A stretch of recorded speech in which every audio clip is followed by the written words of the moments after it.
अब जैसे हम अज्ञानता के कारण इन अनाड़ियों के पास जाते थे, ये क्या क्या साधना बताते थे। कोई तो कहता था गायत्री मंत्र जाप कर ले,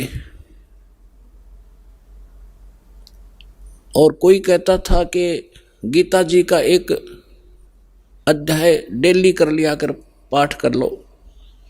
कोई जपजी साहिब की एक पुस्तक है, उसको नित्य पढ़ने को कहते हैं।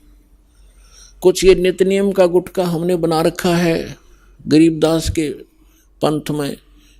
इस कुछ कहते हैं बस ये पढ़ लिया करो बेड़ा पार हो जाएगा, अगर मंत्र पता नहीं उठपटांग क्या देते हैं वो।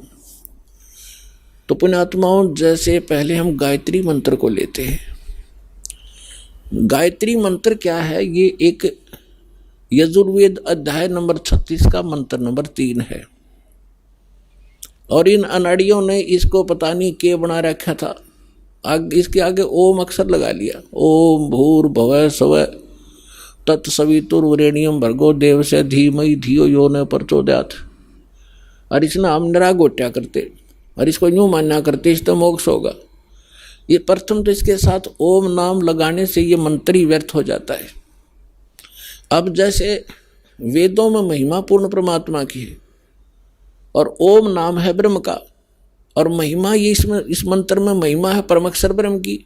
यदि हम कोई पत्र लिखते हैं और उसमें शुरुआत में लिखते हैं मुख्यमंत्री या मंत्री, और वो भेजनी थी हमने प्रधानमंत्री के, तो प्रधानमंत्री के पास नहीं जाएगी वो एप्लीकेशन।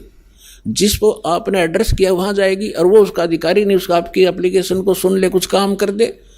हमने प्रधानमंत्री के एप्लीकेशन भेजनी थी और उससे हमें लाभ मिलना था। एड्रेस कर दिया वो मंत्री के या मुख्यमंत्री के, तो होगी व्यर्थ। तो ये ओम नाम इसके साथ लगाकर इसका और काम बिगाड़ लिया इन्होंने। दूसरी बात रही, अगर यदि इस ओम नाम ना लगा के और भूर्भाव से शुरू करके इसका बार बार आवर्ती करते रहे, रिपीटेशन करते रहे, तो इससे लाभ क्या होगा? इसके अंदर लिखा है जैसे इलेक्ट्रिसिटी विद्युत, इस बिजली के गुण लिखे हो कहीं पे कि बिजली पंखा चलाती है, अंधेरे को उजाले में बदल देती है, और ये ट्यूबवेल से जल निकाल देती है, आटा पीस देती है, पंखा चलाती है। तो इसके गुण लिखे हैं ये।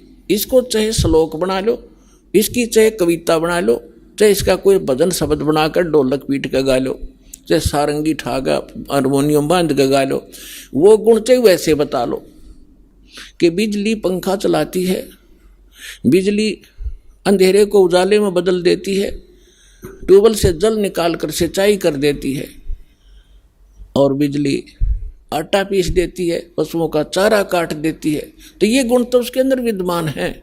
इसने एक बार पढ़ लो, चाहे इसने सारी उम्र बाँच लो, वो गुण उसमें विद्यमान है। पर वो प्राप्त कैसे होंगे आपको? वो गुण प्राप्त कैसे हो, वो मेथड कौन सा है, वो भिन्न है। ये तो ज्ञान हो गया, ज्ञान यज्ञ है ये कि इस वस्तु में ये गुण है। अब वो प्राप्त कैसे हो वो गुण, उसके लिए सारा तरीका ही अलग है।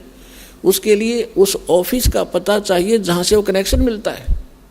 वहाँ फिर जाकर वो कहेंगे ये फार्म भरो, ये फॉर्मेलिटी लाओ, वो सारा पूरा करके एप्लीकेशन लगाओ, समय आने पर आपका कनेक्शन मिल जाएगा। तो जो गुण गाया करते थे आप उस बिजली के, अब आपको वो प्राप्त होने शुरू हो गए। फिर गाओ चाहे मत गाओ, वो गुण आपके शुरू हो गए। और फिर भी वो अच्छा है, भाई बिजली बटन दबा दे, इतना ज्ञान तो रहना ही चाहिए कि बल्ब जगाना है ये बटन दबाओ, मोटर चलानी है ये दबाओ। ज्ञान यज्ञ फिर भी पैरेलल रहेगी, तो वो आपको सहयोग देगा, लेकिन जब तक कनेक्शन नहीं मिलेगा वो लाभ प्राप्त नहीं होंगे।